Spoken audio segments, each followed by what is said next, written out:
Olá, me chamo Caio Daniel e hoje, graças ao PET-CC, irei apresentar o seminário HTTP3 e Quick, novos paradigmas nas camadas de transporte e aplicação de redes. Então, o tema desse seminário será sobre redes de computadores, certo? Irei abordar conteúdo sobre essa área do conhecimento. Porém, o foco principal será sobre essas novas tecnologias, que é o HTTP3 e o Quick, que são protocolos de comunicação mais recentes, atuais e inovadores. Então, irei dar uma contextualização sobre conteúdos de rede de computadores importantes para conseguir entender as consequências desses novos protocolos, certo? Então, para você que tem interesse na área de SecOps, de cibersegurança, infraestrutura de redes, é interessante conhecer o Quick e o HTTP3, pois como cada vez mais eles estão sendo implementados, em algum momento ou outro no seu dia a dia você pode acabar se deparando com eles. Então, conhecer qual é a base teórica, quais são as consequências e implementações desses protocolos pode ser bastante importante no seu trabalho. E além disso, caso você não seja de infraestrutura de redes, se você tiver interesse na área de desenvolvimento de software, você for um dev, seja um dev back-end, enfim, também é interessante você conhecer esse protocolo, porque como a sua aplicação ela vai utilizar de uma forma ou de outra redes de computadores para conseguir trafegar os seus dados, você saber e decidir qual protocolo de comunicação usar é um ponto bastante interessante no momento que você for desenvolver a sua aplicação, certo? Porque o Quick ele pode impactar tanto na performance, na latência, na segurança, na confiança e outras questões que eu irei discutir mais em detalhe nesse seminário, certo? Então é por isso que eu vou estar apresentando essa tecnologia nova, por conta dos impactos que ela tem nessas áreas de SecOps e de desenvolvimento no geral, certo? Então, dando uma breve resumida aqui no sumário, eu irei começar dando uma introdução sobre alguns conceitos de rede de computadores, então protocolos, como eles são formalizados, enfim. Irei falar sobre o modelo TCP/IP, que é o modelo arquitetural mais importante de redes de computadores. Irei também falar sobre endereços IPs, datagramas, protocolos de transporte TCP/UDP, para enfim chegarmos no Quick, certo? Então tudo isso daqui do item 1 até o item 6 é só conhecimento background para você conseguir entender o Quick, certo? Que é esse novo protocolo.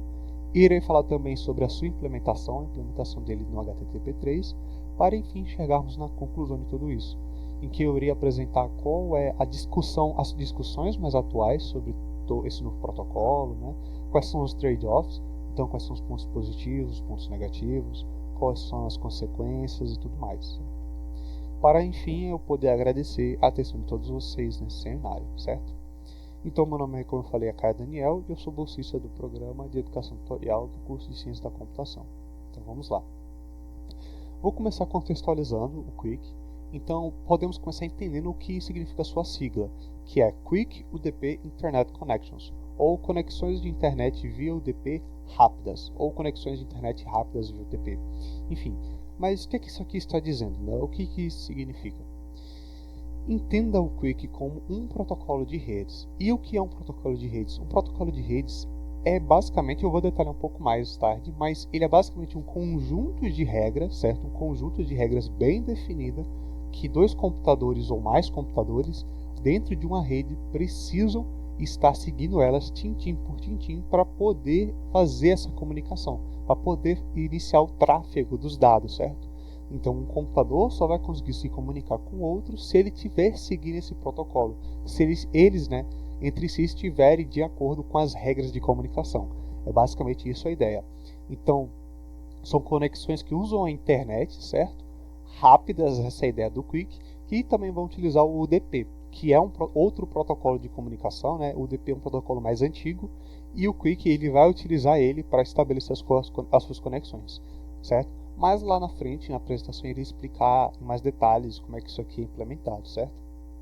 Mas outra característica importante do Quick é que ele é baseado nas camadas de aplicação e transporte.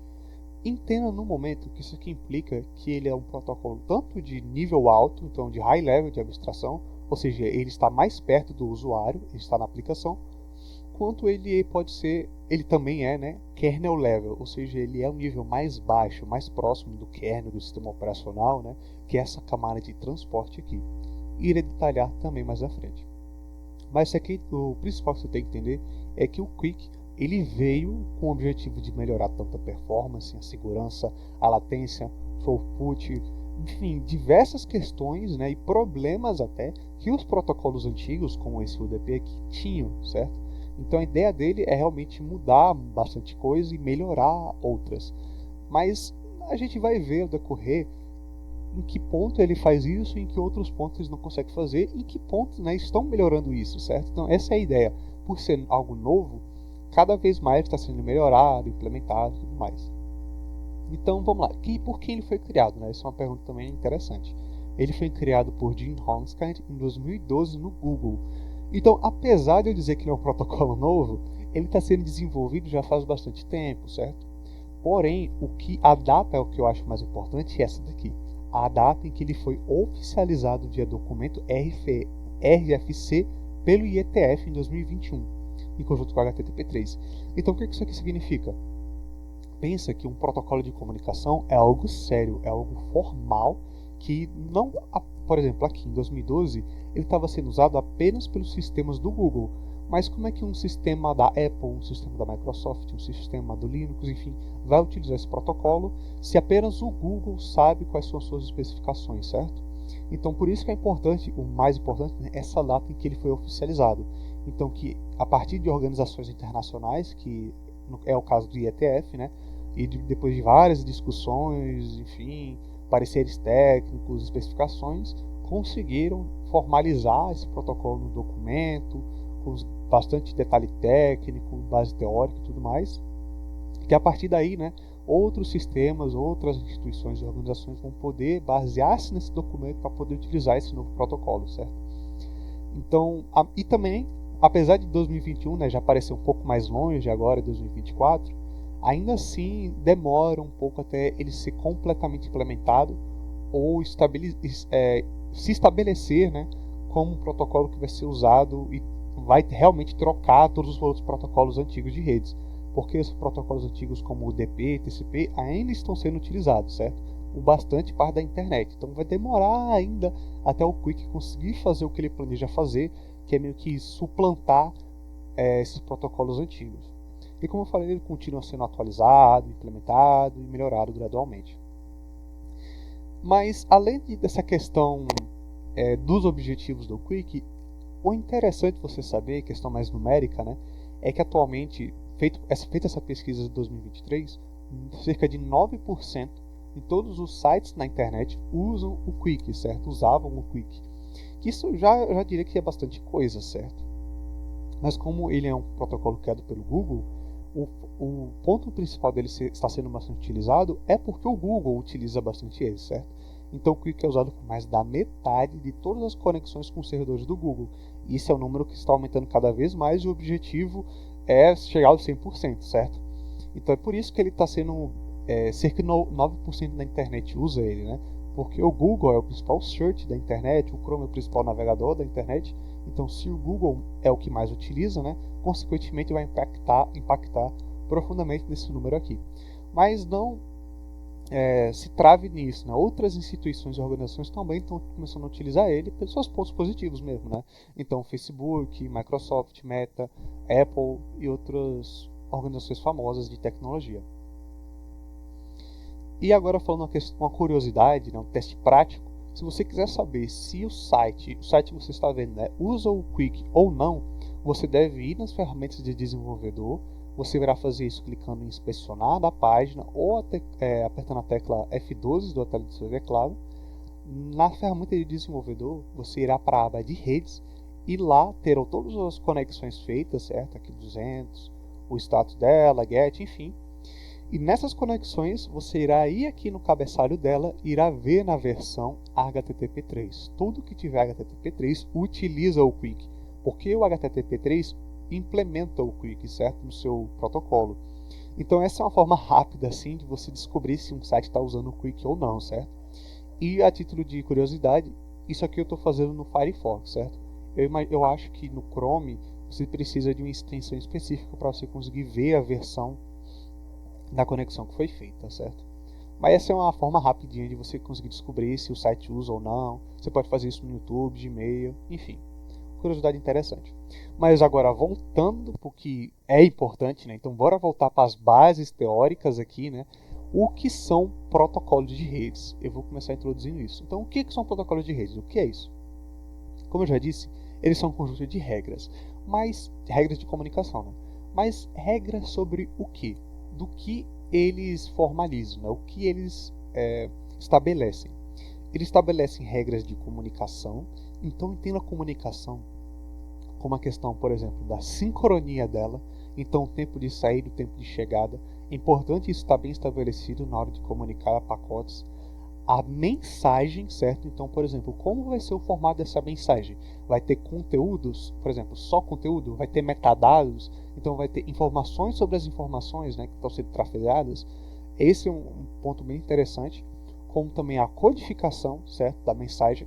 Então, quantos bytes vão ser para o conteúdo da mensagem, quantos bytes vão ser para tais metadados, quantos bytes vão ser para tal cabeçalho, tararara.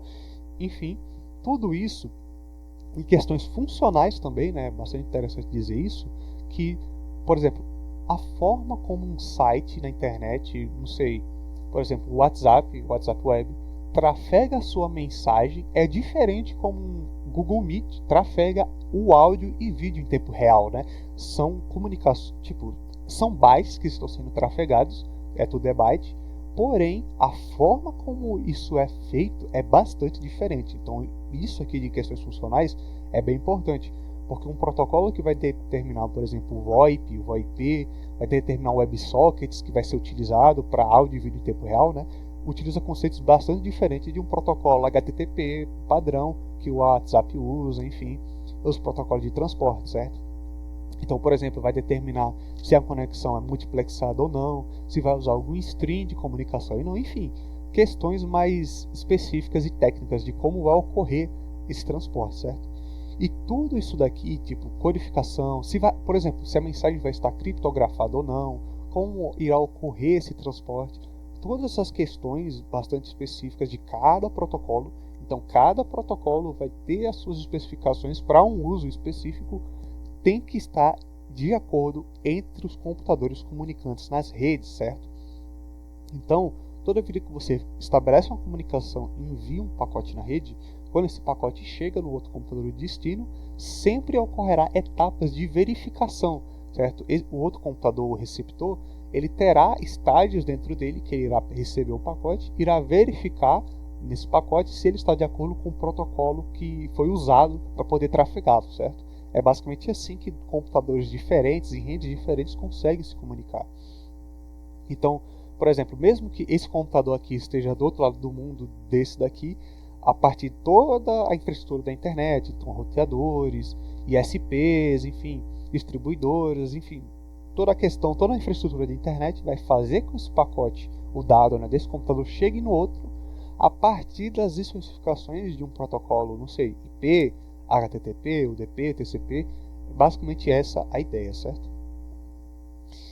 Então, como esses protocolos são definidos? Isso é uma pergunta que você pode fazer, tipo, tá, quem é que define isso? É o Google? É a Microsoft? Qual é a empresa de tecnologia? Qual é a Big Tech que faz isso? Bem, sim e não. Na verdade, o que realmente importa são as instituições internacionais que oficializam, né, e formalizam esses protocolos de redes. Então, depois, por exemplo, você, Google, você criou um protocolo.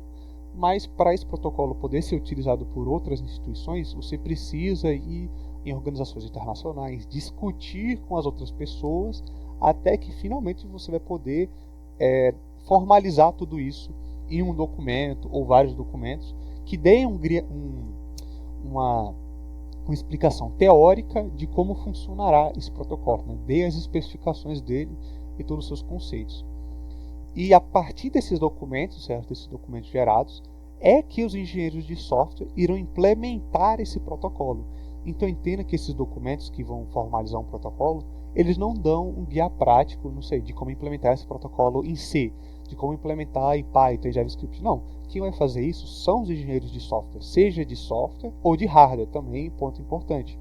Então são esses engenheiros que a gente, né, pode-se dizer assim, vai pegar esses documentos, vai ler, entender o protocolo e a partir disso vai poder implementar ele em seus dispositivos, sistema, etc.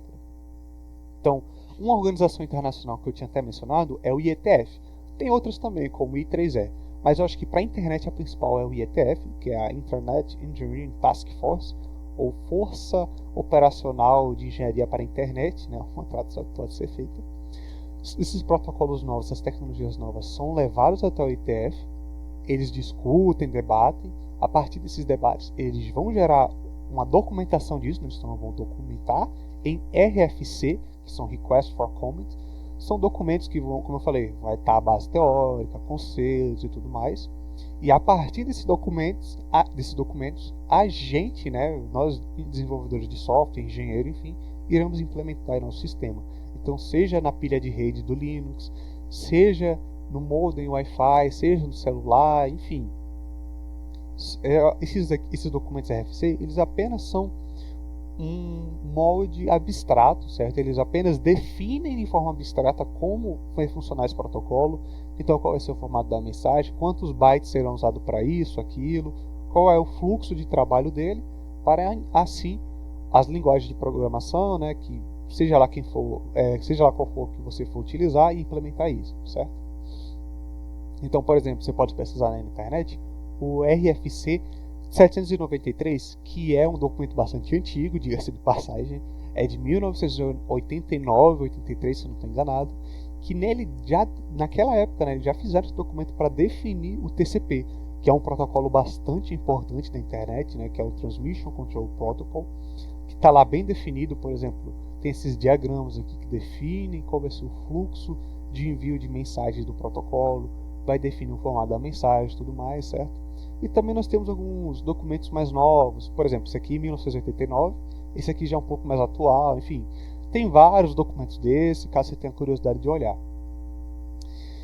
Mas certo, entendido sobre isso, entendido o que são esses protocolos de redes, como eles são oficializados, formalizados, acho que já chegou na hora de a gente falar quais são os protocolos de rede, né?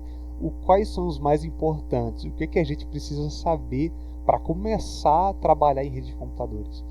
Bem, o conceito mais importante eu diria que é o modelo TCP/IP, que modelo entenda como uma arquitetura de comunicação mesmo, certo? Então ela vai definir de forma bastante clara como a rede, como a comunicação entre diferentes computadores vai estar divididos, né? Quais serão os estágios e quais serão os protocolos que terão em cada estágio para que a comunicação possa ser feita, certo? Então, esse modelo foi contemplado em 1983 pela ARPANET, que era uma organização do governo americano, certo? Que basicamente criaram a internet. É isso aqui que você tem que entender. Tipo, a internet foi criada com o modelo TCP/IP. A base da internet são os protocolos TCP/IP. Por isso o nome, né? O modelo TCP/IP. É basicamente isso. São dois protocolos diferentes, o TCP e o IP, mas por serem tão importantes na criação da internet, eles acabaram levando o nome do modelo, certo? Então, como eu falei, ela é uma arquitetura de comunicação que divide a rede em 4 camadas, que é a de aplicação, transporte, internet e acesso à rede. Em cada camada você vai ter as definições de padrões técnicos e organizacionais desses modelos, certo? E tudo isso aqui, essa arquitetura, ela foi feita apenas para focar numa interoperabilidade entre diferentes sistemas, divisão de responsabilidades bem claras, isso que é importante dessa arquitetura, confiança e roteamento. Basicamente era essa a ideia, porque antes da criação do modelo TCP/IP, ou antes da criação da internet, é basicamente isso, entendeu? Tipo, é sinônimo. Criação do TCP/IP e criação da internet é basicamente a mesma coisa, porque a internet foi criada com base nisso daqui. Mas antes da criação dele, entenda que redes de computadores era algo muito local. Não tinha essa globalização toda que a internet tem, essa abstração, ou seja, um sistema em um país X conseguir estabelecer uma comunicação bem confiável e consistente com outro computador no país Y. Não existia isso naquela época, antes da criação do TCP. É a partir dele que foi começando a se expandir e estabelecer a internet como conhecemos hoje. Então, nesse diagrama aqui, a gente tem a questão das camadas que eu falei. Então nós temos a camada mais alta de aplicação, e quando eu falo mais alta, entenda como um nível de abstração, certo? Então a camada de aplicação é a camada que está mais próxima do usuário, da pessoa que está usando o computador, mas também é a camada mais abstrata, ou seja, ela não é tão palpável assim, né? Então, tipo, aplicação como o protocolo HTTP, que é de páginas web, certo? Eu acho que a página Facebook, né, é algo muito palpável, algo bastante abstrato, como o protocolo SMTP, que é de e-mail, FTP, que é de envio de arquivo, DNS, que é domínio, o QUIC, olha o QUIC aqui, ó, já dando um spoilerzinho, certo? São questões mais abstratas, software, enfim. E cada camada que você vai descendo abaixo vai diminuindo esse nível, vai chegando mais perto de algo físico, que seria aqui o acesso à rede. Então serão protocolos que vão definir como vai funcionar os cabos Ethernet, por exemplo, como é que você, literalmente, como é que você transporta dados via fótons, né? Essa é a ideia do cabo Ethernet. Bluetooth, como você transporta dados via ondas de rádio, mecânica, enfim, questões mais físicas realmente. E aqui, quanto mais você for subindo, mais próximo você irá chegar do usuário ou de um nível de abstração maior. Então a gente tem o protocolo, a camada de transporte com TCP, UDP, o QUIC aqui de novo, certo? Como eu tinha mencionado antes, que o QUIC está tanto na camada de aplicação como a de transporte, e como você pode perceber, ele é o único que faz isso, né? Existem outros protocolos que fazem isso, mas dos principais, ele é um dos únicos que fazem, certo? Também nós temos a camada de internet, que aí vamos ter os protocolos IP, ICMP, enfim. Então, perceba que o seminário de hoje eu irei focar muito mais nessas três camadas aqui, que é a de internet, transporte e aplicação, por elas serem as camadas mais abstratas e as mais próximas do software em si, certo? A camada de acesso à rede é algo bem mais baixo nível, é mais próximo de uma engenharia da computação, engenharia de hardware, algo mais físico realmente. Como eu sou da área de computação, possuo mais interesse nessas outras camadas aqui, e o QUIC, né, que é esse novo protocolo, ele também está mais atrelado a elas, certo? Então a gente irá focar apenas nessas três camadas, certo? Então vamos lá. Vamos começar falando sobre o protocolo mais importante da internet, que é o IP. O nome dele é literalmente Internet Protocol, né? Então, ou seja, o protocolo da internet. E por que o IP é tão importante? Bem, muita gente pensa, né, eu acho assim, pelo menos que tem um conhecimento mais superficial, que o IP é apenas o endereço da máquina, certo? O IP é aquela sequência numérica que determina qual é a sua máquina na rede. Bem, está errado? Não. Porém, o IP ele não é só sobre isso. O IP também ele é sobre abstração, roteamento dos pacotes, endereçamento único, né, que é essa parte do número, mas também sobre datagramas. Eu irei explicar isso mais adiante, mas entenda que o protocolo IP ele foi uma revolução, porque, vamos lá, vamos voltar aqui. Antigamente, imagine que a internet era só isso daqui, acesso à rede. Era implementações bem específicas e bem focadas no hardware. Então, um computador ele só ia saber como poder se comunicar em uma rede se ele soubesse especificamente como aquele hardware, então como um cabo Ethernet, como um Bluetooth funcionava, certo? Como a placa de rede dele funcionava. Até surgiu a internet, até surgiu o IP, que agora você não precisa se preocupar qual é o hardware que vai estar transportando o dado. Então tanto faz se é internet, Ethernet, tanto faz se é Wi-Fi, tanto faz se é infravermelho, se é onda mecânica, enfim. Essa é a ideia do IP. Ele é um protocolo abstrato, ele não se importa, ele não precisa das especificações da máquina realmente. Ele é apenas um protocolo que vai definir aspectos abstratos que, independente do sistema que estiver rodando o IP, eles vão conseguir se comunicar. Essa é a ideia principal do IP, o que tornou a internet possível, né? O que tornou ela global, com diferentes redes, com diferentes aplicações conseguirem comunicar-se entre si, certo? Então, além da questão do endereço, que ele usa o endereço numérico para poder identificar o host na internet, além da atribuição, que você tem que entender que tipo são servidores DHCP ou os próprios modems, né, os roteadores que você tem na sua casa, são eles que atribuem endereço IP aos hosts. Host entenda como computador, certo? É basicamente isso. Computador no sentido mais geral. Então, por exemplo, um celular é um computador, certo? É basicamente essa a ideia. Ou hosts entenda como ponto final de destino em uma rede. É basicamente essa ideia. Então, esse conceito de endereço, de atribuição e de máscara de rede é o que fazem o roteamento de pacotes, endereço único de IP. Então, além da sequência numérica que vai identificar o host da rede específico, também nós teremos a máscara de rede. E o que é isso? Bem, a máscara de redes é um conceito do protocolo IP que vai determinar quantos bytes da sequência numérica serão para determinar a rede e quantos serão para determinar o host da rede. Então imagina que você tem uma rede, a rede da sua casa mesmo, não sei, a rede local, você tem 3 celulares. Qual será a quantidade de números que vão determinar qual é o celular de cada rede? É basicamente isso que host da rede significa. E também você precisa de uma sequência numérica para identificar a sua rede. Então é isso que a máscara de rede vai determinar. Então aqui, por exemplo, nós temos uma máscara de rede 24, ou seja, 24 bytes para determinar o endereço da rede, e os bytes que sobrarem, né, que é de 32 bytes no total, para o IPv4, o que restou, que é o 8, serão para determinar o endereço do host. Então, por exemplo, você poderia botar 12 como máscara de rede, que é ficar basicamente 12 bytes para determinar o endereço da rede e os outros 24 para determinar o endereço do host. Então perceba que o IP ele é bastante flexível, entendeu? Tipo, são os próprios modems que vão atribuir os IPs. Então a máscara de rede que o servidor do modem atribuir, né, a cada um, vai dar essa flexibilidade, né, para cada tipo de rede. Então pode ter uma rede que vai ter vários hosts internos. Então por isso você vai precisar de mais bytes para poder determinar ele. Enquanto isso vão ter redes que vão ter pouco host. Então não tem essa necessidade de tantos bytes para conseguir para determinar isso. Aí você consegue ter mais bytes para determinar a rede em si.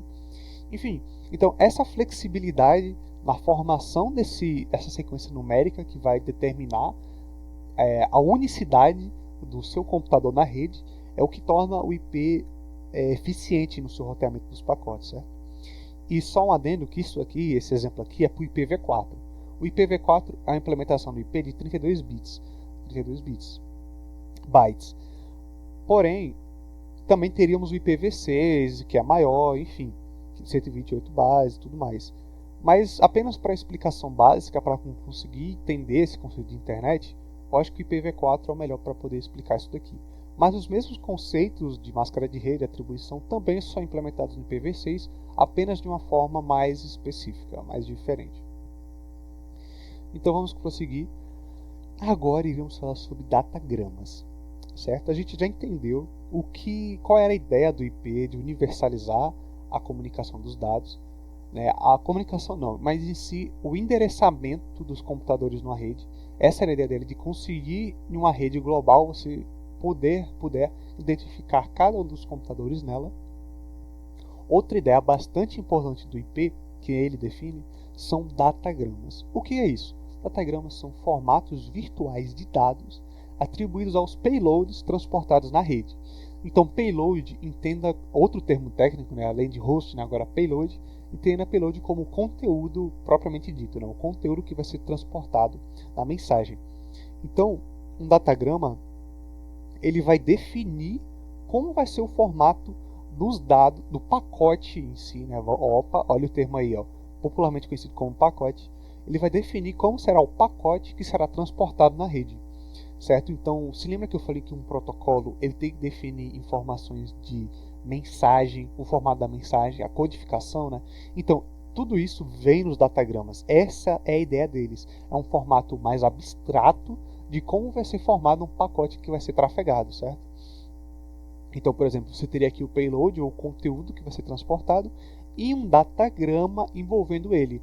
Ou seja, não entenda como uma estrutura de dados, né? Mas algo mais encapsulante, que vai encapsular o conteúdo com outras informações extras. Essa é a ideia. Então, a finalidade dele é conter metadados de destino e origem, no caso do IP, mas também pode conter metadados de função, codificação, criptografia e N outras funcionalidades. Mas a finalidade principal disso é de universalizar o formato dos pacotes transportados para redes heterogêneas. Então, tipo, independente de qual rede que estiver sendo utilizada, o datagrama do protocolo IP será o mesmo. O formato do pacote IP é o mesmo, independente da rede. Essa é a ideia. Então não precisa depender de cabo Ethernet, não precisa depender. E quando eu falo depender, não entenda que ele não vai utilizar o cabo Ethernet ou Wi-Fi, não. Ele não precisa saber as especificações de um cabo Ethernet, ou ele não precisa saber as especificações de um Wi-Fi para conseguir transportar o dado, entendeu? Você só precisa definir as informações do IP de forma abstrata no sistema, e o resto é o computador que vai fazer, vai ser a placa de rede, enfim. Mas basicamente essa é a ideia de um datagrama. E tipo, quais são os usos dele? Como eu falei, uso no IP, uso no TCP, no QUIC, que é a noção com multiplexação e criptografia integrada, enfim. Datagramas são, propriamente dito, os pacotes que nós transportamos nas redes de computadores, certo? Então eu gosto de dar um exemplo bastante interessante, que é quando você compra, não sei, um produto no AliExpress, não sei, numa Shopee, em alguma loja virtual. Normalmente vai chegar um pacote que você vai ter que desempacotar aí vai lá, tem outro pacote ainda, você vai lá desempacota ele, tem um plástico, vai lá, pô, tirou o plástico, enfim, chegar no produto que você comprou, que no caso seria o payload. Essa é a ideia, tipo, você tem várias camadas envolvendo aquele conteúdo que será transportado. E essas camadas, elas são importantes para conseguir definir como esse conteúdo vai ser utilizado e tudo mais, certo? Essa é a ideia de datagrama. Então, vamos começar logo com a implementação bem direta deles, que são cabeçalhos, ou seja, headers ou metadados para as informações. Então, um datagrama do IP, olha lá, aqui embaixo, olha aqui, ó, aqui que está o dado que você vai utilizar, necessariamente o payload, né, do pacote, mas olha as outras informações que nós temos aqui em cima. Nós temos a versão do pacote, o comprimento do cabeçalho, né, então o length dele, o tipo de serviço que vai ser transportado, vai ter o identificador de 16 bits, isso aqui é um identificador do protocolo, vão ter flags para especificar a funcionalidade dele, o comprimento do datagrama também, checksum do cabeçalho para garantir a consistência dele, a unicidade, o tempo de vida que esse pacote vai ter até ele acabar a validade, enfim, várias informações que a gente podia ter basicamente um seminário só sobre isso aqui, né? Mas o que é interessante de você perceber é que o IP, um datagrama IP, ele não define apenas o endereço, olha aqui, o endereço IP da origem e o endereço IP do destino. Não, ele também precisa de outras informações úteis para garantir uma consistência dessa mensagem. E ainda nós temos esse campo de opções, que está dizendo aqui se houver, né? Então, ou seja, ele consegue expandir ainda mais, né, o tamanho desse pacote. Então, normalmente um cabeçalho IP, um datagrama IP, ele tem 20 bytes, certo?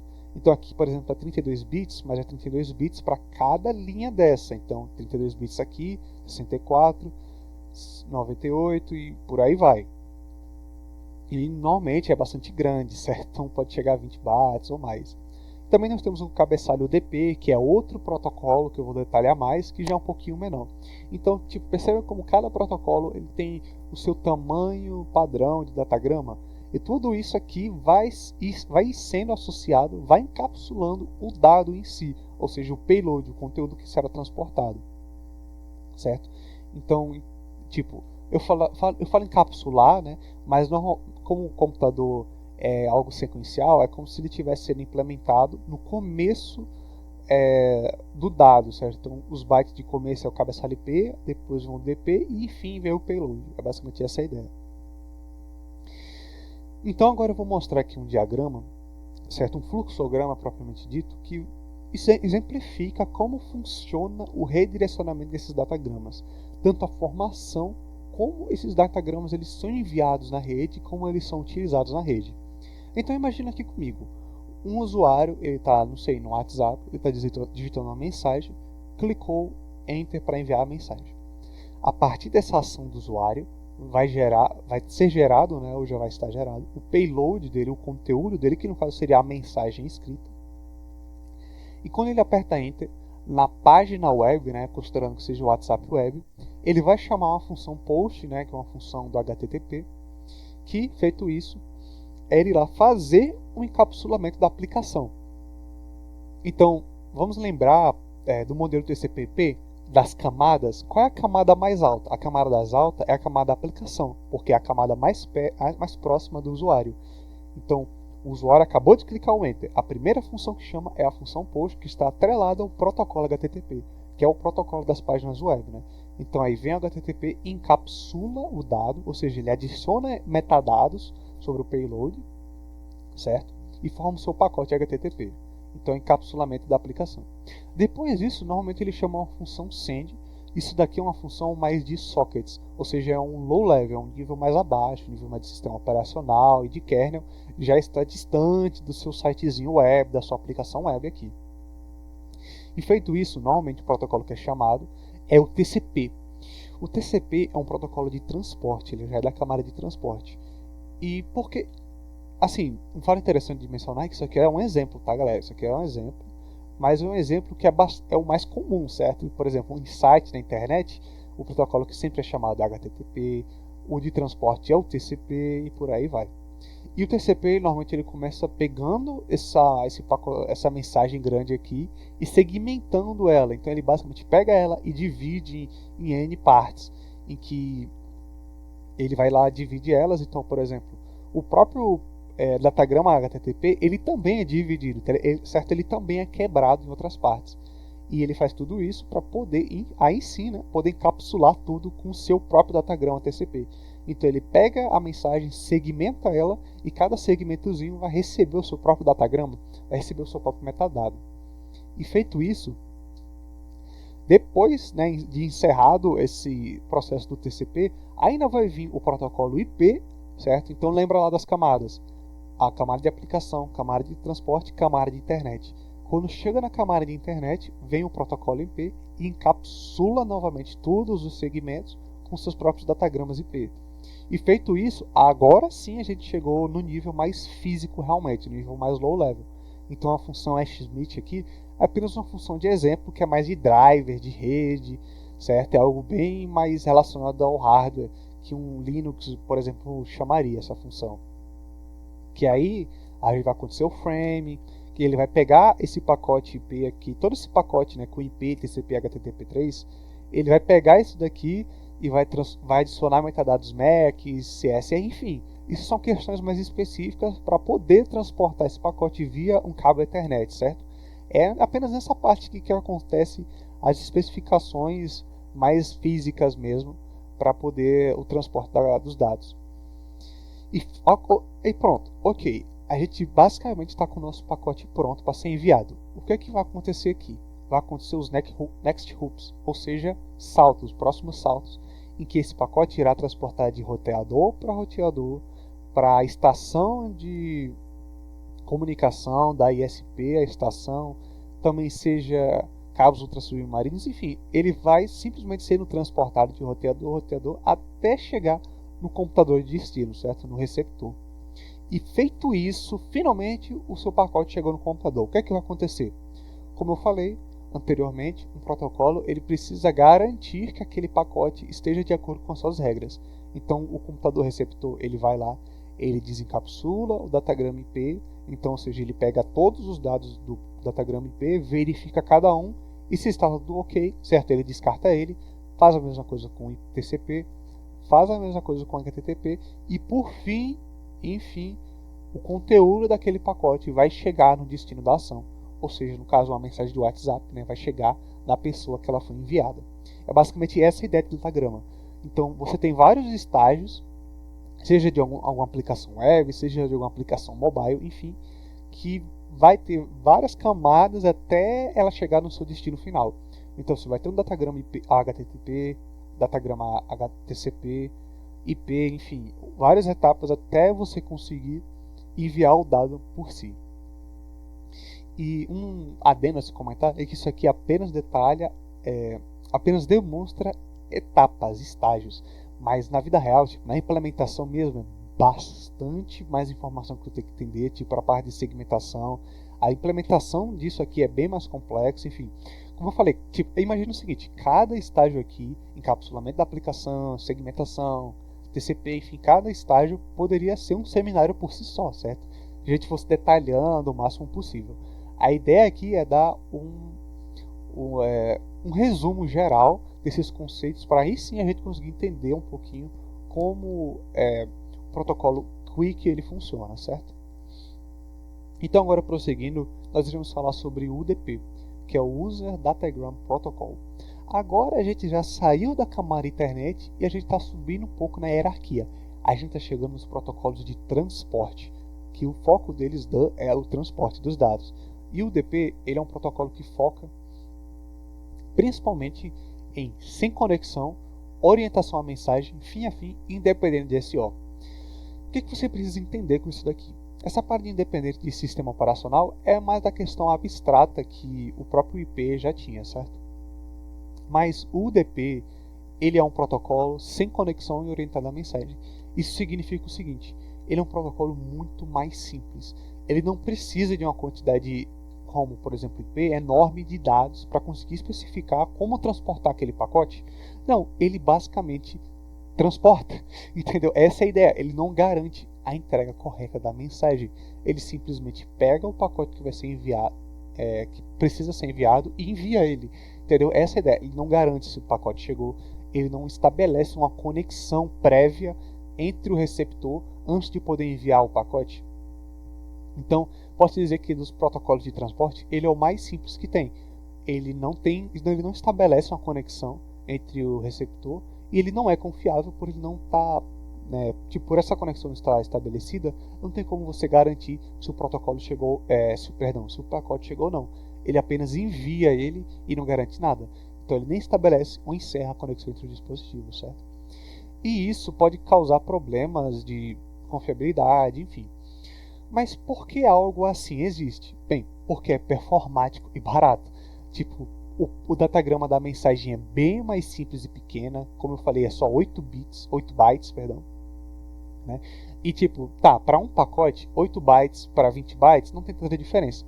Mas agora imagina 1 milhão de pacotes enviados diariamente, né? Então você pega para valores bem grandes mesmo. Então pensa numa assintosidade, pensa numa análise de complexidade de algoritmos.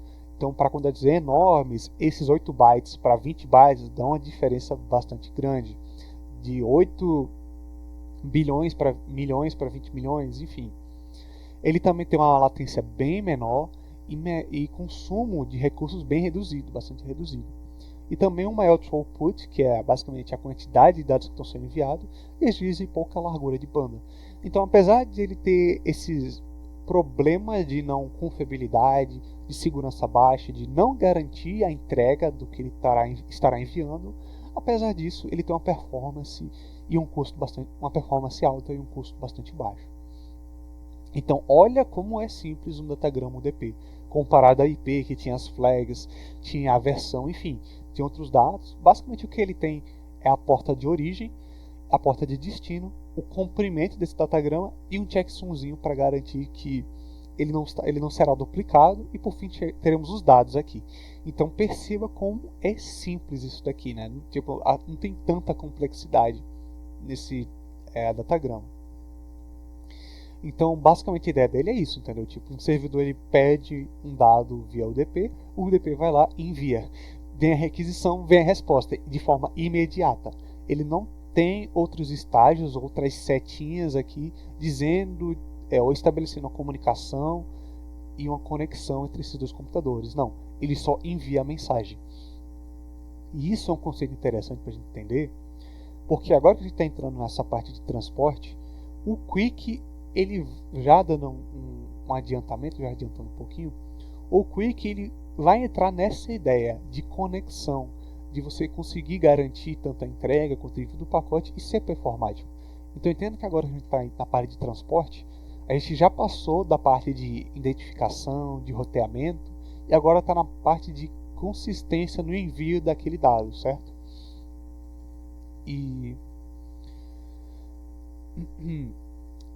Mas o UDP ele tem os seus casos de uso, certo? Então, apesar dessa confiança baixa que ele tem usos bastante interessantes em audiovisual em tempo real, então YouTube, Twitch, Google Meet, Teams, jogos online, seja FPS, Action RPG, então, enfim. Então são aplicações que dependem bastante da performance dela, né? Elas são bastante sensíveis à questão da performance. Então pode sim, elas não têm problema em perder algum pacote. Então, por exemplo, num jogo online, num FPS, por exemplo, caso você tenha algum problema na sua rede e alguns pacotes UDP não consigam chegar em você, certo? Ele tenha problema na chegada. Qual seria o problema, o impacto disso? Basicamente o seu jogo iria travar. Tipo, o seu jogo basicamente trava, ele congela, e quando a conexão voltar ao normal, né, quando a sua rede voltar ao normal, basicamente o seu jogo começa de onde ele parou. Então, tipo, ele teria problema, certo? O seu jogo iria travar, mas não teria impactos muito grandes, assim, só seria um incômodozinho, nada muito sério. Então, qualquer rede que precisar dessa baixíssima latência, o trade-off ele vale a pena. Então, vale a pena você usar o UDP para isso. Agora, tipo, como é que funcionaria o tratamento de erro de um protocolo UDP? É ignorar e segue o baile. É basicamente isso. Tipo, se um pacote UDP ele não chegou no seu destino, ele foi corrompido, ele foi duplicado, a ordem está inversa, bem, é isso, entendeu? Não tem muito o que fazer, porque não tem como o computador receptor ele está conectado com o computador de emissor para conseguir saber qual é a ordem correta do pacote, qual é o pacote correto, né? Ele não tem essa conexão. Então não tem como você saber isso. Porém, existem outras técnicas como buffering, que você basicamente envia pacotes numerados, você armazena a quantidade de pacotes e a própria aplicação que vai organizar eles, retransmissão, enfim. Tem algumas técnicas específicas para tentar resolver isso, mas no geral é isso, você ignora e continua chegando nos outros pacotes do DP, que aí vai estar no estágio mais atual da aplicação. Certo? Então agora a gente chegou no protocolo TCP, o Transmission Control Protocol, que eu diria que é o protocolo mais importante da camada de transporte. Porque pensa comigo, tá, nós temos esses dois protocolos, o protocolo UDP e o TCP. Se o UDP ele é utilizado por aplicações de audiovisual em tempo real, o TCP é utilizado em basicamente todo o resto. Então é aplicativo mobile, é aplicativo web, é aplicativo desktop, enfim, qualquer coisa que vai utilizar a internet que não precise dessa performance tão alta como lives ou jogos online, vai utilizar o TCP. Por quê? O TCP é o protocolo mais confiável que tem em transporte, certo? Comparado ao UDP, daqui a pouco eu vou chegar no Quick, mas até então, pensa na questão temporal, né? Então até agora a gente viu o UDP. O TCP é o mais seguro que tem, ele é o mais seguro, ele tem um controle de fluxo bem forte e ele é orientado à conexão. Então ele não vai apenas enviar o pacote. Antes de enviar o pacote propriamente dito, ele envia uma mensagem para estabelecer essa conexão. O receptor envia outra mensagem dizendo que estabelece a conexão. Aí, enfim, tipo, é um conjunto de passo a passo até, enfim, chegar no momento de enviar o pacote, certo? E tudo isso de forma bidirecional. Então ele estabelece uma comunicação real entre o emissor e o receptor, certo? Então, como eu falei, orientar na conexão e confiável. Como é que ele faz isso?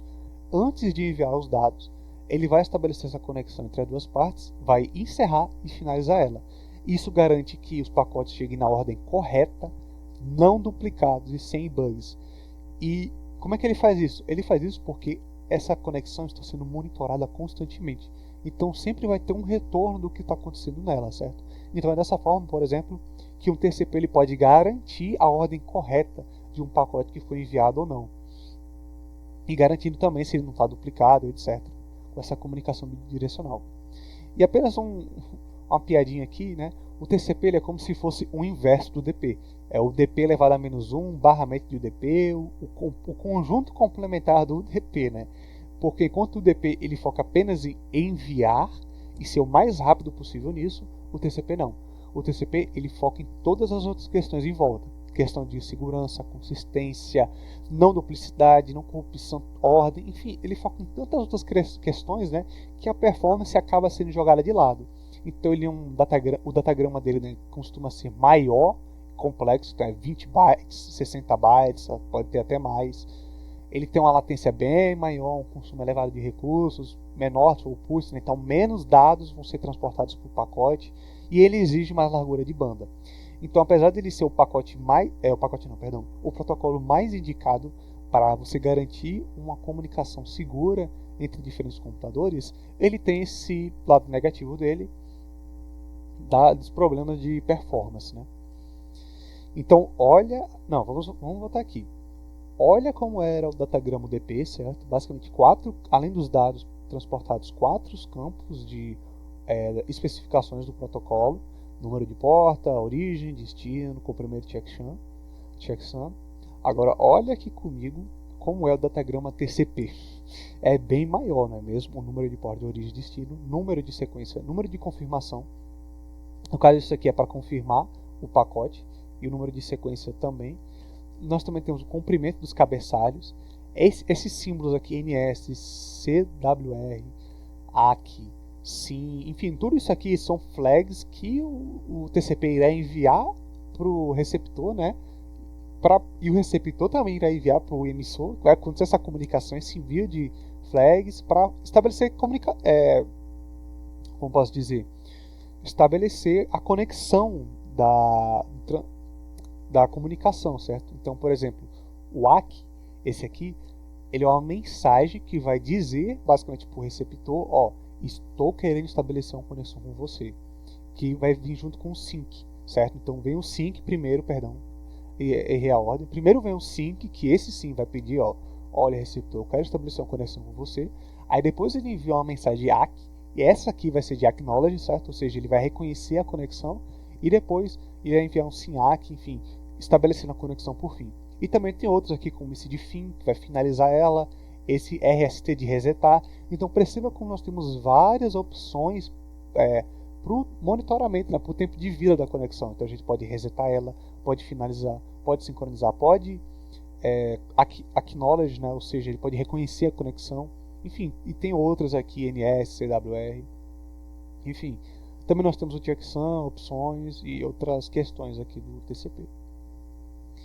Então agora, voltando nas questões dos estágios, até enviar o pacote, vamos observar aqui, ó, que o TCP ele começa enviando a mensagem de SYN, como eu havia mencionado aqui, ó, o SYN, que é basicamente uma mensagem dizendo para o receptor: olha, eu quero estabelecer uma conexão com você. É basicamente isso, ele envia uma mensagem de SYN, o receptor irá enviar uma mensagem de SYN mais acknowledge, ou seja, ele está reconhecendo essa conexão, aceita a conexão, e depois disso o emissor envia uma mensagem de acknowledge, que é ACK, que aí sim o receptor ele vai entender que a conexão foi estabelecida, certo? Então estamos conectados. Aí depois desses 3 estágios aqui, que o emissor irá enviar os pacotes. Então isso aqui serve para poder sincronizar os estados. Então no momento que o dado foi enviado, está bem sincronizado entre os 2 computadores e conseguir monitorar os números de sequência deles. Então a ordem dos pacotes enviados, certo? Isso também faz o controle de congestionamento. Então, antes de enviar o pacote, né, estabelece toda uma conexão que vai definir, por exemplo, o número de sequência dos pacotes que serão enviados, vai definir o sincronismo deles antes de poder enviar. E tudo isso aqui também está atrelado ao cálculo de RTT. RTT é como se fosse o request, time, enfim, é um cálculo que diz o tempo que demora até estabelecer esses estágios aqui. Então, por exemplo, aqui nós temos um tempo de 2 RTT. E esse cálculo aqui de tempo de estabelecimento de conexão vai ser também um ponto que o Quick irá entrar para poder melhorar isso aqui, né? Ele vai conseguir reduzir esses estágios em menores, né? Já dando um spoiler aqui. Então, por exemplo, uma mensagem, outra curiosidade, né? Uma mensagem ACK que um TCP manda, olha a quantidade de detalhes que ela vai ter, né? Além do datagrama TCP, o próprio ACK ele vai ter seus detalhamentos, né? No caso, o número desse acknowledge, que o receptor irá verificar, a sequência dele, enfim, um conjunto de dados que o receptor e o emissor vai ter que usar para poder garantir que a conexão realmente foi estabelecida, certo? Então, os casos de uso, enfim, YouTube, CGA, Mobile, IoT, todo o resto, basicamente, da internet usa o TCP. Tudo que precisar dessa confiança, dessa segurança no envio dos dados, vai utilizar o TCP. Então, também stream de arquivos, outros protocolos como FTP, CSP, enfim, vai utilizar o TCP também. E caso você queira melhorar a velocidade do TCP, né, você pode tentar utilizar. Já existem, né, certas opções como TCP Fast Open, ajuste de janela de recepção, que são técnicas específicas que tentam acelerar ou reduzir esses estágios aqui, certo? Enviar menos informações, tentar simplificar esses estágios de conexão, certo? E outro também bastante interessante é a multiplexação das conexões. Então, basicamente é o seguinte: imagine que você faz apenas esses 3 estágios aqui, que equivaleria a uma conexão. Só que dentro dessa conexão você vai estabelecer outras conexões, né, subconexões, que são streams de dados paralelos. Então, com uma só conexão, você consegue enviar vários dados ao mesmo tempo de forma concorrente. Isso é uma das ideias, né, da multiplexação. Você só faz um two-way handshake para todas as outras. Então, e também tem a questão do keep alive, que uma conexão ela tem um tempo de vida maior, enfim. Tem várias outras formas de você conseguir melhorar a performance de um TCP. Então tá legal. Basicamente em transporte, nós temos o UDP, que é aquele protocolo mais rápido, porém menos seguro. E nós temos o TCP, que é o protocolo mais seguro, porém menos rápido. Tá, e aí? Qual é a melhor, qual é a pior? Tá? A gente tem os seus casos de uso, mas o que a gente pode concluir disso? Bem, que tal a gente unificar esses 2 protocolos, certo? Essa é a ideia do Quick. É pegar a performance do DP e unificar com a confiança e segurança do TCP. Ao invés de você tentar criar, por exemplo, o TCP, né? Tentar fazer algumas implementações para melhorar sua performance, como TFO, RWDN. Ao invés de tentar melhorar e aumentar a quantidade de complexidade, né? A ideia do Quick é simplificar tudo nele mesmo, garantindo a velocidade e a segurança no transporte. Então, o Quick, o Quick Transmission Control Protocol, ele vai se basear no UDP, certo? Então, isso já é um ponto interessante. A camada de transporte do Quick é o UDP. É basicamente isso. O Quick ele é totalmente baseado no UDP para poder enviar as mensagens. Aí agora a parte de confiança que ele vai fazer, criptografia integrada e outras questões de ordenamento e tudo mais, ele vai fazer isso na parte de aplicação, na camada de aplicação. Então é aí que entra a ideia da multicamada do Quick.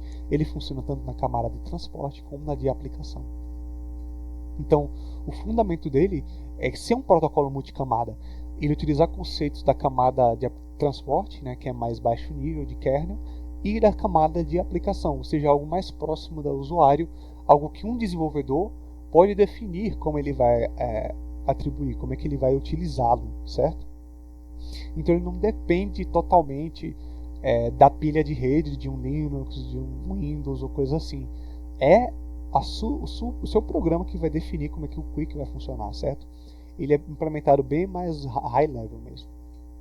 Então, certo? Então, prosseguindo, vamos lá. Tá, ele é um protocolo veloz, ele é um protocolo seguro, ele é um protocolo confiável. Como é que, multiplexado, certo? E tipo, como é que ele faz tudo isso? É muita coisa, né? Como é que ele implementa cada uma delas? Eu vou detalhar um pouquinho mais com algumas imagens na frente, mas já explicando de antemão, a velocidade do Quick, ele faz ela simplificando com TLS e 0 RTT. O que é que isso aqui significa? O TLS é um protocolo de criptografia.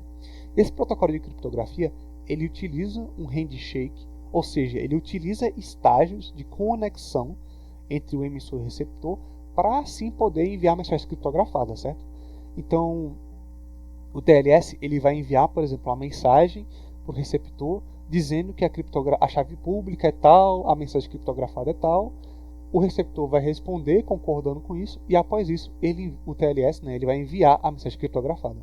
É basicamente com isso aqui que o Quick ele faz essa segurança e essa confiança na conexão. Ele não precisa do SYN-ACK, ACK que o TCP faz. Ele não precisa do two-way handshake do TCP.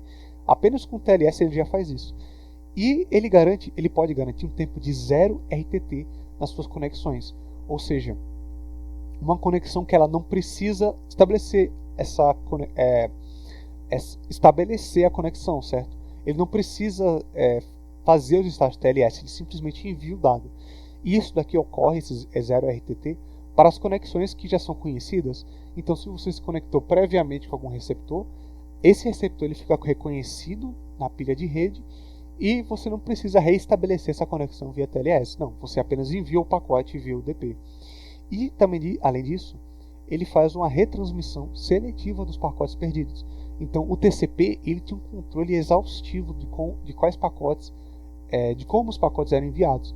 Então qualquer problema que desse, o TCP ele já ia lá e retransmitia esse mesmo pacote. Agora no Quick, não, ele é mais seletivo nisso. Então ele só vai reenviar pacotes realmente perdidos. Então se o pacote ele foi corrompido ou teve a ordem correta, enviada incorreta, o Quick ele não vai reenviar ele, certo? Ele só reenvia se o pacote for dado como perdido. E como é que ele garante a confiança? Agora a gente entra na parte dos datagramas. Então o Quick ele vai ter uma série de metadados, uma série de informações, de identificadores para conseguir garantir que aquele pacote, aquela string e aquele offset inteiro como uma divisão da string, certo? Do pacote é único, para garantir unicidade e a ordem dele. Então, é com isso aqui, com esses IDs, esses identificadores que vão estar atrelados ao pacote, envio e recebimento de frames ACK, de ACKs, de Acknowledge, e o Connection ID, ele vai garantir a resiliência dessa conexão. Então, pensa aqui, você vai ter um identificador para conexão, você vai ter um identificador para um pacote, que vai ter vários pacotes para cada conexão, e dentro de cada pacote você vai ter uma string, ou seja, um fluxo de dados, que aí entra a parte da multiplexação dele. Então, para uma conexão, para um pacote, você vai ter vários fluxos de dados sendo enviados de forma concorrentemente. Então, pensa na performance, na melhoria que ele consegue ter, né? Tipo, você só precisa só de uma conexão para enviar vários dados ao mesmo tempo, e talvez você não precisa nem reestabelecer essa conexão por causa do 0RTT. Então essa é a ideia dele, tipo, enviar vários dados ao mesmo tempo de forma concorrente em uma única conexão em tempo 0RTT via o UDP. Essa é a ideia dele. Então, olha, agora bora lá. Por exemplo aqui, um datagrama UDP já era bem mais simplificado. Um datagrama TCP já é bem maior, bem mais detalhes. Agora, um datagrama Quick é bem mais complexo. Então, bora lá. Como eu falei, ele roda via UDP. Então, vem o datagrama UDP para encapsular tudo. Depois vem aqui, está dizendo é o payload, né? Mas na verdade é o pacote Quick. Vem o pacote Quick para encapsular tudo. Vem o frame do Quick, né? Que no caso o frame seria o stream, certo? Para encapsular tudo, e aí por fim, finalmente chegamos no HTTP3, né, do datagrama da aplicação, que enfim vai estar aqui no HTTP3 Frame Payload, que vai ter realmente o conteúdo da mensagem, entendeu? É basicamente isso aqui que vai ser o conteúdo, e olha o tanto de metadados e datagramas que nós vamos ter para conseguir garantir, né, que todas as funcionalidades do Quick sejam implementadas, certo? Então, tipo, para mostrar esse datagrama Quick aqui de forma completa, é realmente bastante detalhes, né? Como eu falei, é um seminário só para isso. Mas eu acho que entendendo essa ideia de como ele usa várias e várias camadas, vários e vários identificadores para conseguir garantir a unicidade do pacote, certo? E via o handshake do TLS, ele consegue garantir a ordem e a não corrupção daquele pacote enviado. Então agora, dando aqui um fluxograma para vocês, para exemplificar a formação desse datagrama Quick, imagina, vamos lá, novamente, a ação do usuário gerou o payload. O payload gerado, a mensagem, né, ela vai ser dividida em fluxos, aí é a parte que entra o string ID. Então você vai ter vários fluxos diferentes de um mesmo dado, de vários dados que serão enviados de forma concorrente, e cada fluxo desse vai ter o seu ID. E agora vem o encapsulamento do Quick, certo? Então ele vai lá, encapsula tudo isso aqui, depois vem a criptografia TLS, né, que essa é a ideia também da segurança dele. Ele é um protocolo que ele é criptografado por si só, então diferente do TCP, que ele não é criptografado por padrão. Você precisa usar o TLS junto com o TCP. O Quick não. O Quick ele já usa o TLS 1.3 como padrão de criptografia, certo? Então vem agora o datagrama do TLS e por fim vem o datagrama UDP, que agora sim o seu pacote Quick está pronto para ser enviado. Então, a questão da segurança do TLS que eu falei, por exemplo aqui, o TCP, um pacote de TCP, né? quando ele usava o TLS, a criptografia, né, ia apenas no dado em si, no payload, no conteúdo que ia ser enviado. Apenas o payload era criptografado, certo? Tá bom, isso deu uma segurança, certo? Porém, nós temos uma sequência de outros dados aqui que estão abertos, né, disponíveis para seja qual for o hacker que estiver sniffando na rede conseguir acessar. Agora, no Quick, ele não criptografa apenas o payload do pacote, como também os outros metadados do datagrama, certo? Então, o frame ACK, o frame de controle, o número do pacote, enfim, todos esses outros dados também são criptografados dentro do TLS, né, garantindo uma segurança maior no pacote. E agora, detalhando um pouco sobre o handshake do Quick, como é que funciona. Então, tipo, imagina só, você vai estabelecer uma primeira conexão com o servidor. Então, você nunca se conectou com esse servidor antes. Basicamente, o handshake dele é um RTT, ou seja, ele vai fazer a mensagem de TLS, certo? Isso aqui, esse handshake, quem faz é o TLS, certo? Para deixar claro. Então, o TLS ele vai mandar uma mensagem pedindo uma conexão com o servidor vai dar uma resposta de OK para essa conexão, e aí o dado é transferido. Isso aqui é um tempo de um RTT. Agora, se a conexão já for conhecida, é simplesmente um transporte UDP padrão. Se a conexão já for conhecida, chega lá o protocolo UDP e apenas envia o dado. Ele não precisa estabelecer essa conexão prévia que o TLS fazia. Agora o TCP, agora falando um pouco do TCP, né? O TCP com o TLS, né? Ou seja, o TCP com a criptografia, né? E além do handshake TCP, que é o SYN, SYNACK, IAC, além disso a gente também ia ter o TLS handshake. Então a gente precisaria de um handshake TCP, um handshake TLS para garantir a criptografia e depois disso o dado seria enviado. O TCP ele também tem a questão de conexão conhecida, certo? Mas ainda assim ele teria um tempo de um RTT, que seria o handshake dele, certo? Então, tipo, você pode imaginar que não tem uma grande diferença de, por exemplo, 1 RTT para 2 RTT ou de 0 para 1. Para um só pacote não tem tanta diferença, mas a questão aqui são números enormes. Então imagina 100 bilhões de pacotes enviados num ano, certo? De 1 para 2 é uma diferença absurda. Então é um aumento de performance significativo para grandes números e uma grande quantidade de dados enviados. Então, entendendo essa questão do transporte do Quick, vamos falar agora um pouco sobre a parte de aplicação dele, aonde ele é implementado. O Quick ele é implementado principalmente no HTTP, no Hypertext Transport Protocol, que para quem não sabe é o protocolo usado pelas aplicações web. Então, o protocolo stateless, ou seja, ele não precisa ter um gerenciamento do estado, ele é síncrono, método simples e amplamente usado. Então, antigamente nós não temos até agora o uso do HTTP 1 e do 2, certo? A gente tinha somente esses dois protocolos HTTP que eram usados pelas aplicações web. Então, o HTTP1 ele era texto puro, certo? Ele era basicamente strings, ele não era em binário como é o HTTP2.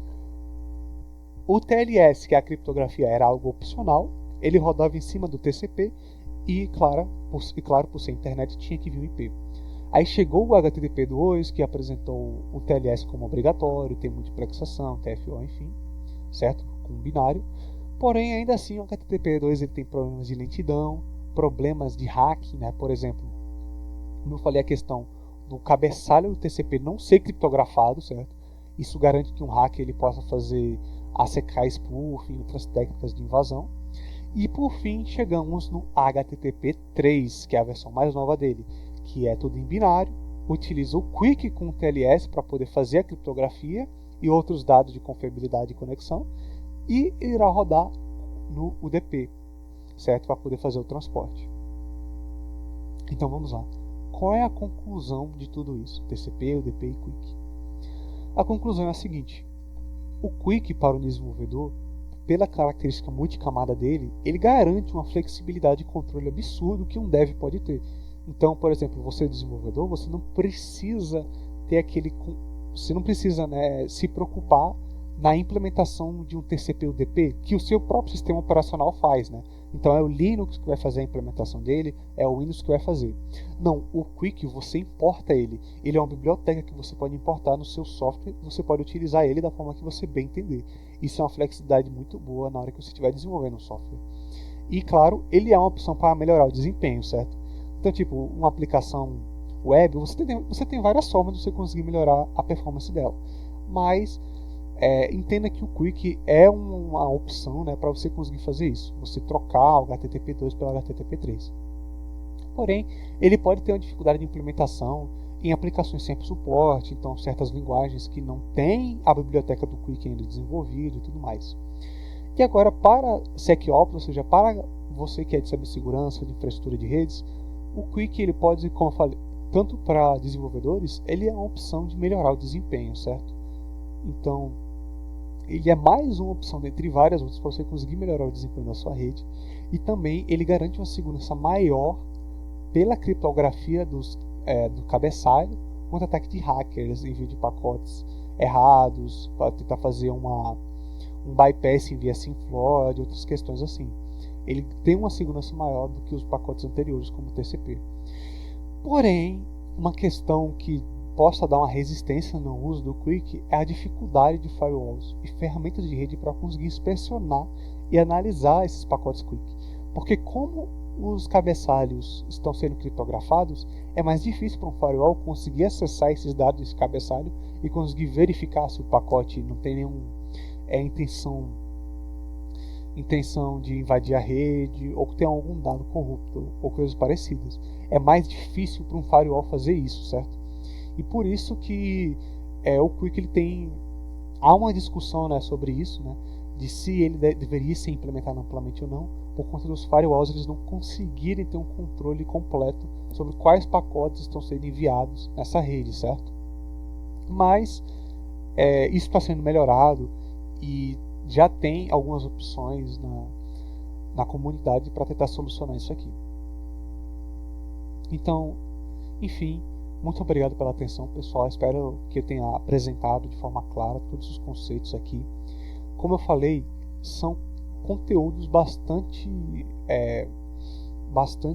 saturados, não saturados eu diria, né, mas bastante complexos, certo? Então tem algumas partes, alguns estágios que eu não posso entrar tanto assim em detalhes, eu não posso ter tanta informação, porque senão seria uma palestra só para isso, né?